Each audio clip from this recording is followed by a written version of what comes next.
Hi guys, I'm going to talk a little today about the price of my book, Poison Foods of North America. I saw some comments on social media and I thought I'll clarify it.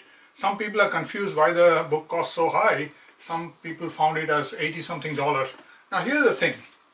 When I wrote the book and I decided to self-publish it on Amazon, I found out that I could set the price at less than $10 as an ebook, and which is what I did. And that's what it said. It was somewhere between $7 and $8 US money, and it was less than $10 in Canadian money. I was looking at Canadian money initially, and subsequently I learned a few things.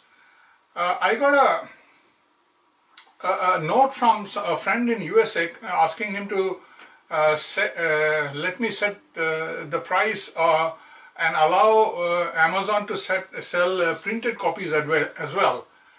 I had not kept that option of printing copies because I found the price exorbitantly high.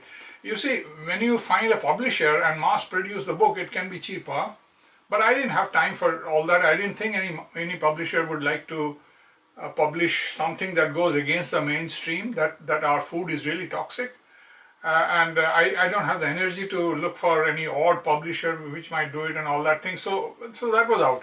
However, Amazon apparently has this facility for printing one at a time as ordered and send it by mail to whoever it is that ordered it. This is extremely costly because it's being printed one at a time, and then they have a suggestion that is depending on the nature of the book. If it is just plain text, then it can be printed on simpler paper, but mine has less text and is chock-a-block full with colored tabulated text with highlighted items which are of concern, and also a lot of high-end high-resolution graphics of breakdown of those data.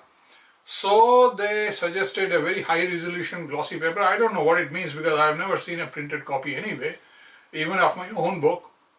So the thing is, at that time when I first checked it, the book itself was less than 300 pages, were some 200 something pages, and the cost of printing was already around $30 or so, just cost of printing, one case by case. And then Amazon takes its own profit share, which is quite high. So it transpired that if I wanted to set the price such that the author gets nothing, zero, the book would still cost around $70 or close to $70. And I found the whole thing absurd. So I just didn't go for that option. I didn't want to ask people to pay that kind of money. Of course, the author gets nothing, but even then. But I was then approached by some people, especially from the US, who gave me a different picture. They said that there are institutions, I mean, I've set the electronic version, the ebook, as less than $10, that's fine, that's for the common people, and that's perfectly okay. But there are some institutions, like libraries and some research organizations and so on, who like to buy printed copy and keep it in their shelf and not go by electronic. They don't work by reading things from a laptop or an iPad or something.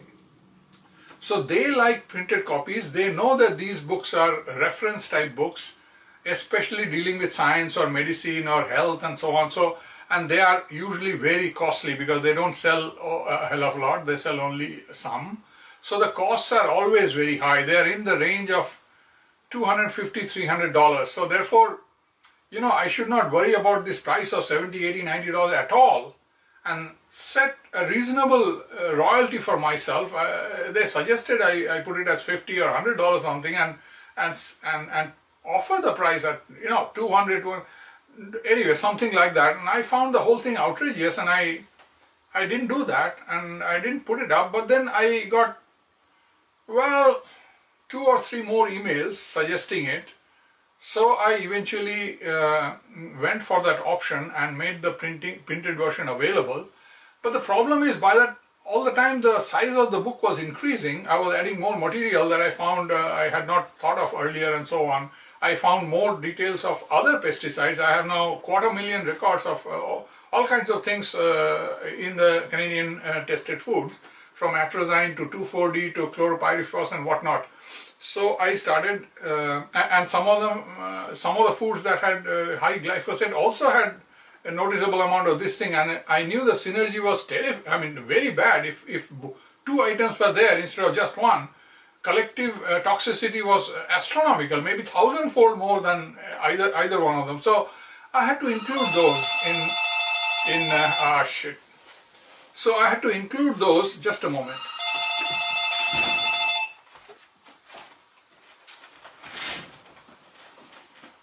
So the thing is, as I added more material, the size of the book increased, and so the printing cost increased. So Amazon's share of that increased.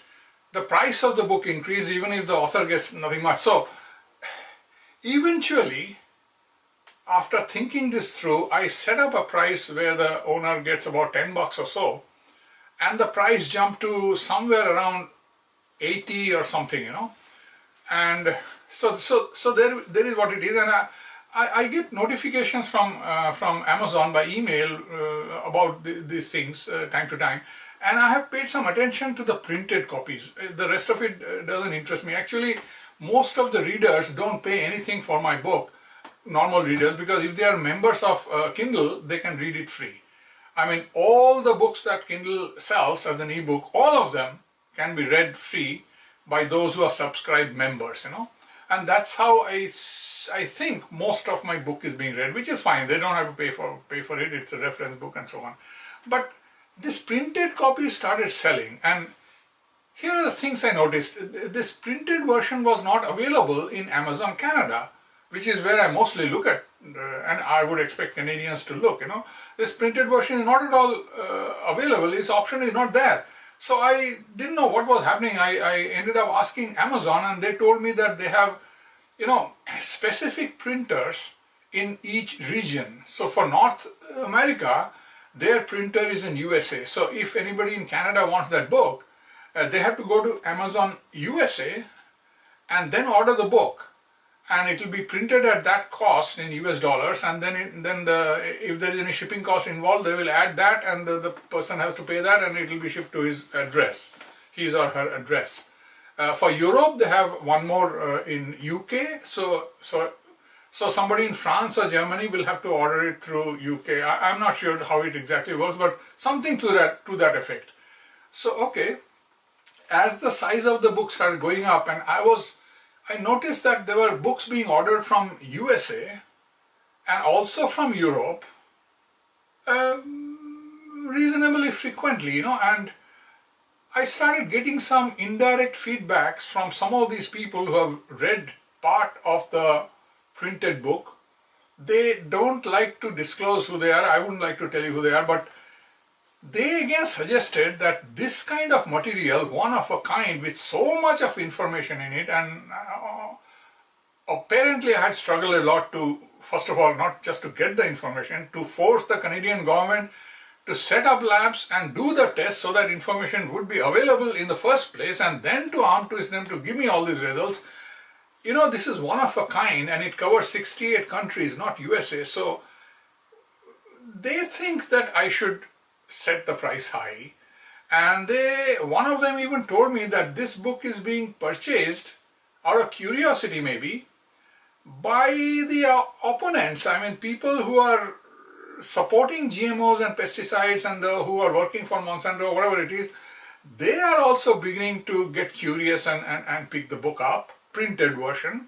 Maybe one day they will come out with something of why my book is not worth reading or something, but that's in the future.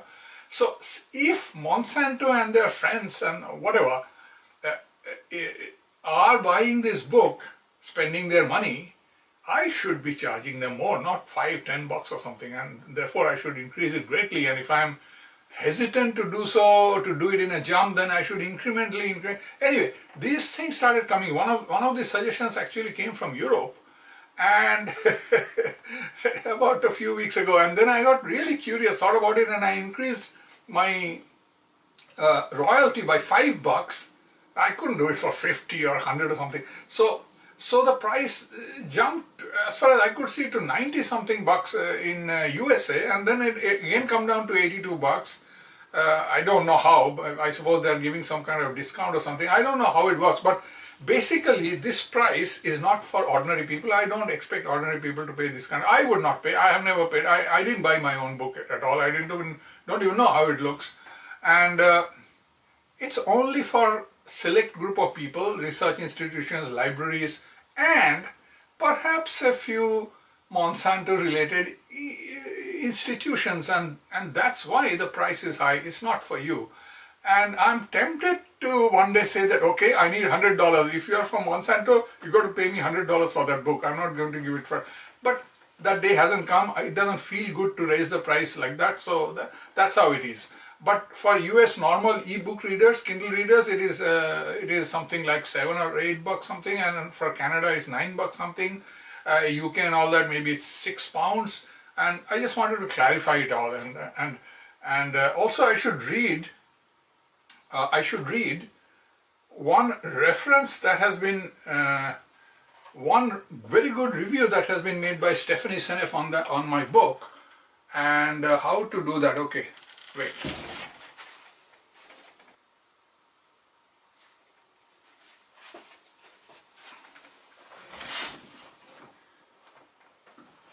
Okay, so what Stephanie Seneff wrote about it is here.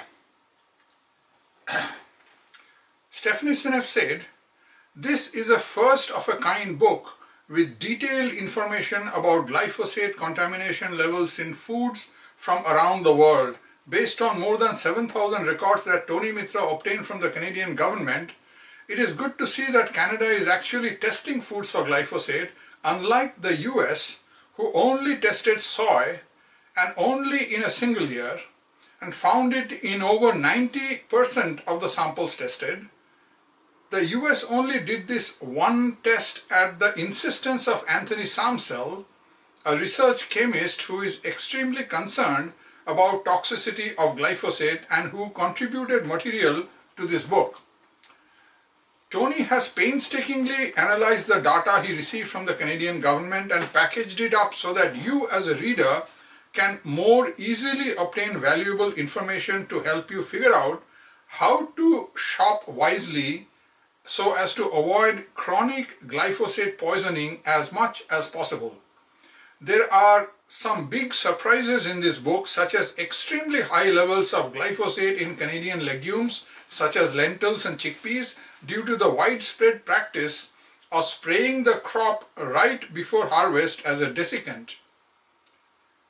If you believe the government when they say that glyphosate, the active ingredient in the pervasive herbicide Roundup, is non-toxic to humans, then you will not need to read this book. But if, like me, you are passionate about avoiding glyphosate, this book is invaluable. It may help protect you from serious healthcare issues down the road. This is what Stephanie Seneff wrote. Bless her soul, bless her heart. She is in the short list of my personal heroes along with Anthony Samsel. Anyway, so this is what it is about the book, especially the price and the so-called high price of the printed version. It's not for you. I hope this high price is paid by people who are working for Monsanto. That's what I wish. Thank you.